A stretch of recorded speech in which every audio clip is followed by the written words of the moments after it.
प्रिय विद्यार्थियों, मैं दिग्विजय प्राणशास्त्र विभाग से आज का अपना व्याख्यान गैस्ट्रुलेशन की ही कंटिन्यूटी में गैस्ट्रुलेशन के दौरान होने वाले रासायनिक परिवर्तन, केमिकल चेंजेस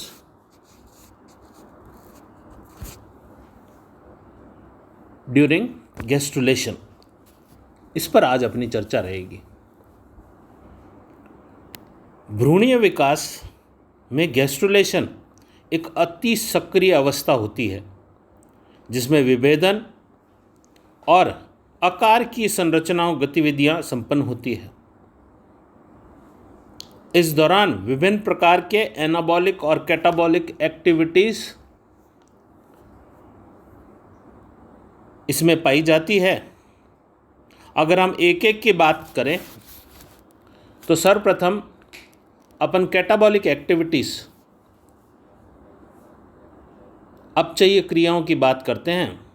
हम सब जानते हैं कि कैटाबॉलिक एक्टिविटीज़ का अर्थ है किन किन चीज़ों का ब्रेकडाउन होता है, अर्थात गैस्ट्रुलेशन के दौरान कोशिकाओं की आकारीय संरचनात्मक गमन होता है जिसके लिए अधिक ऊर्जा की आवश्यकता होती है। ऊर्जा की पूर्ति हेतु ऑक्सीजन उपभोग का दर बढ़ जाता है जिसके कारण से ऑक्सीडेशन की रेट अधिक बढ़ जाती है। जो रिजर्व्ड फूड मटेरियल होता है उसके ऑक्सीडेशन से ऊर्जा प्राप्त होती है जिससे एटीपी के रूप में संग्रहित कर लिया जाता है। इसके अंदर सबसे पहले ऑक्सीडेशन ऑफ ग्लाइकोजन।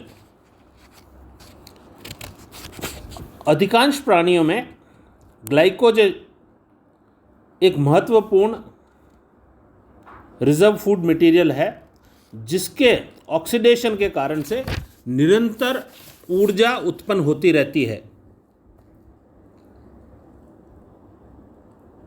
मेंढक के अंदर कोरक छिद्र में होने वाले निरंतर अंतर्वलित कोशिकाओं को ये ग्लाइकोजन के ऑक्सीडेशन अधिक होने के कारण से यहाँ मात्रा कम होती हुई यह सिद्ध करती है कि संग्रहित ग्लाइकोजन का उपयोग ऊर्जा प्राप्ति के लिए किया जाता है।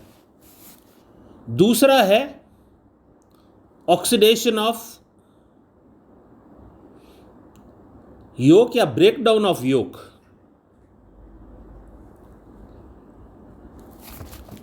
ग्लाइकोजन के अतिरिक्त कोरक खंडों में ऊर्जा प्राप्ति के लिए पित्तक का भी विखंडन होता है।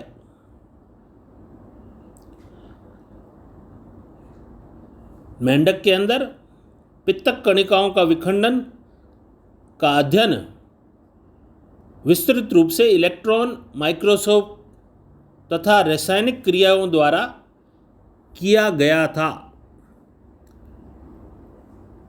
यह पाया गया कि जो डॉर्सल लिप एरिया है, ये जो पित्तक होता है इसके अंदर योग ग्रेन्यूल्स पाए जाते हैं। योग ग्रेन्यूल्स परिवर्तित होते हैं योग प्लेटलेट्स, प्रोटीन्स और कंसिडरेबल अमाउंट ऑफ आरएनए के अंदर, और ये धीरे से साइटोप्लाज्म में अवशोषित होकर कई प्रकार के नए संश्लेषण करते हैं जिसके कारण से ऊर्जा प्राप्त होती है। और गैस्ट्रुला के अंतिम अवस्था के दौरान में ये जो क्रिस्टलाइन कोर होता है प्लेटलेट्स का, उसके द्वारा भी ऊर्जा प्राप्त होती है। दूसरा है एनाबॉलिक एक्टिविटीज़। एनाबॉलिक एक्टिविटीज़ के अंदर सिंथेसिस होता है, संश्लेषण होता है।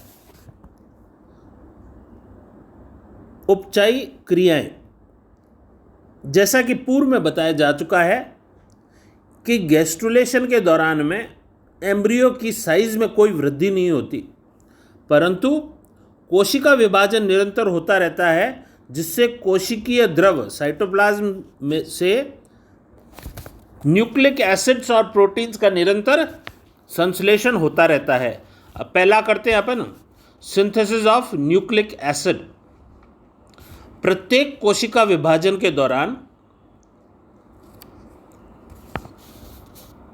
जो न्यूक्लिक एसिड है इसका निरंतर सिंथेसिस होता रहता है। गुणसूत्रों के डुप्लीकेशन के दौरान भी डीएनए का रिप्लिकेशन होता है।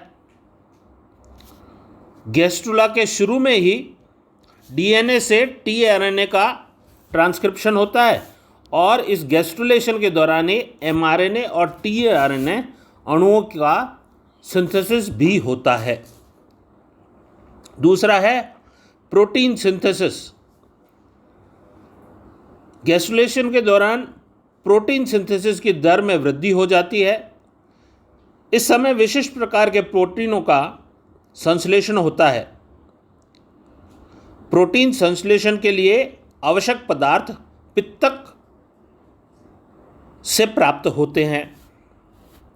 नए प्रोटीन्स का संश्लेषण पैतृक जीन्स के निर्देशन में होता है। ये जीन्स गैस्ट्रुलेशन के दौरान सक्रिय होते हैं। सर्वप्रथम एंटीजन प्रोटीन्स गैस्ट्रुला अवस्था के दौरान ही देखे गए हैं।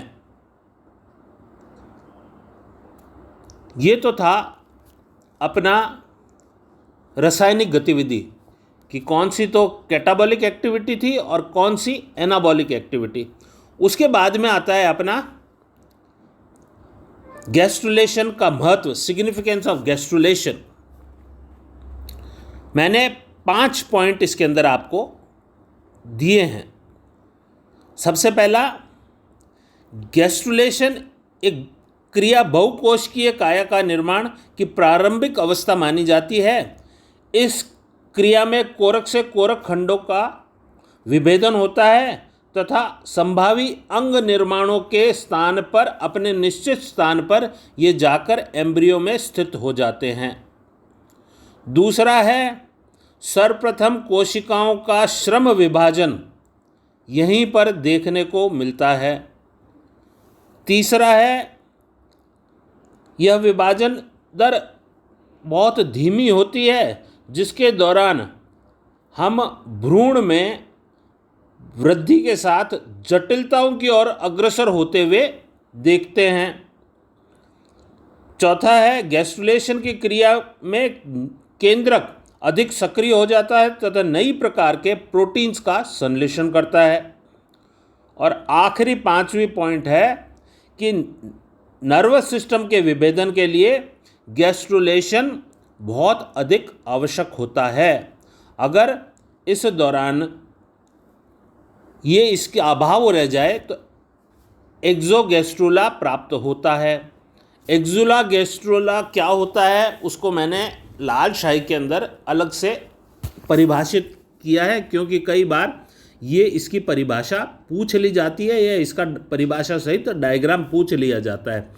तो जब कभी भी जो बाह्य प्रोटेक्टिव मेम्ब्रेन्स होती हैं उनका अभाव होता है तो ये जो एक्टोडर्म की कोशिकाएं जो इन्वेजिडेट अंदर की ओर जानी चाहिए वो नहीं जाती और ये बाहर की ओर इस प्रकार की संरचना अलग से एक्टोडर्म अंदर जाने के बजाय बाहर की उभार की तरह आउट पॉकेट की तरह निकल जाता है। इसको एक्सोगैस्ट्रुला कहते हैं। ये एबनॉर्मल स्थिति है। मेंढक का ये जो डायग्राम है ये मेंढक में पाए जाने वाले एक्सोगैस्ट्रुला की है। ये एक एबनॉर्मल